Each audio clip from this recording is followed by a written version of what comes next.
that has nothing to do with my prophet.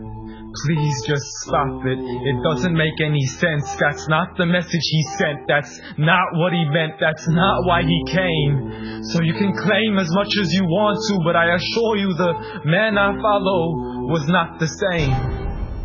See, I know a man who forbade the cutting down of a plant, who even spoke against those who had burnt an ant. So why is it that I simply can't understand how we claim to follow the same man?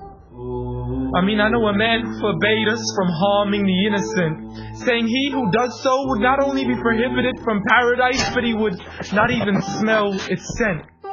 So please tell me how what you're doing has anything to do with the message that he sent. This is the man who forbade us from even scaring cattle with a knife, saying you have no right to let the animal die twice.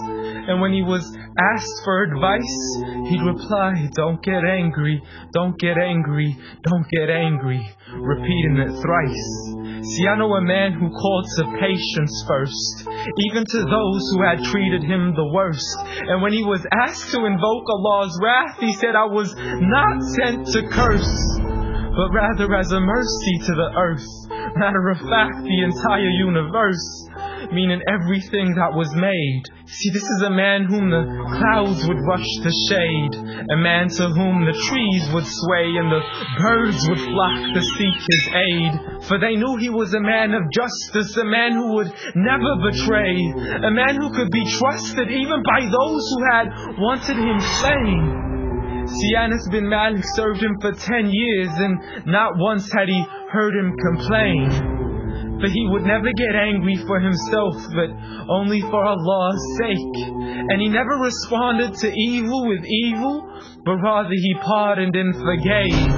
For had he been harsh-hearted, the people would have ran away. So what is it that we still don't understand when we claim to follow Islam, yet we fail to follow this man? I mean, I know a man who was so caring and compassionate, who said that there is a reward in serving all things that are animate. In other words, everything that breathes, whether it be the animals, the trees, and every single human being. I mean, if Allah called him Rahmatan lil Alameen, how dare you call him anything else that contravenes? See, this is a man who said that the Muslim was he who is soft, simple, and lenient. A man who taught us himself to be cautious from falling into extremism. See, he was never given two choices except he chose that which was easiest. Not for himself, but for his people and their convenience. See, I know a man who advocated for the freedom of the slaves. A man who taught us that the Muslim is the one from whom the people are safe. Not only from his hands, but even from the words that he says. See, this is a man who would never mock, mimic, nor ridicule, nor would he ever publicly rebuke an individual. This is the man I follow, so forgive me if this sounds unusual. But the man I know was so much more handsome, so beautiful. A man who taught kindness to the neighbors, who taught us to serve others without expecting back any favors, to spread peace to those we know and even to the strangers, to walk with humility and to simply ignore the haters. But nevertheless, I know a man who still taught us to stand up for the oppressed, from the men, women and children who call out to us in distress.